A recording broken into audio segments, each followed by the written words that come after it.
বছরে 1.1 লক্ষ কোটি ঘন্টা শুধু ফোন দেখেই কাটিয়ে দেয় ভারতীয়রা। হ্যাঁ, মোবাইল ও ইন্টারনেট ব্যবহারকারী 95 কোটি ভারতীয় দিনে গড়ে প্রায় 5 ঘন্টা সময় মোবাইলের দিকে তাকিয়ে থাকেন। আর এটা আমরা বলছি না, বলছে গ্লোবাল ম্যানেজমেন্ট কনসালটেন্সি সংস্থা EY এর রিপোর্ট। এই ইন্টারন্যাশনাল সংস্থার রিসার্চ অনুযায়ী সস্তা মোবাইল ফোন এবং সহজলভ্য ইন্টারনেট পরিষেবার কারণে ভারতীয়রা দিনে গড়ে প্রায় 5 ঘন্টা সোশ্যাল মিডিয়া, গেমিং এবং ভিডিও স্ট্রিমিং এর পিছনে ব্যয় করেন। এবার ভাবুন, 24 ঘন্টার মধ্যে যদি 5 ঘন্টাই ফোনের পিছনে চলে যায়, তাহলে বাকি থাকে 19 ঘন্টা।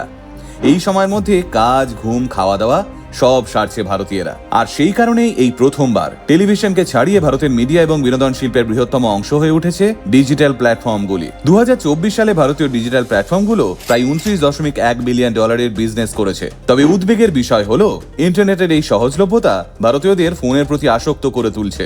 আর যত দিন যাচ্ছে তত এই আসক্তি বাড়ছে। যদিও স্মার্টফোন আসক্তির ক্ষেত্রে ভারতের থেকেও এগিয়ে রয়েছে আরও দুটো দেশ, আর তারা হলো ইন্দোনেশিয়া এবং ব্রাজিল।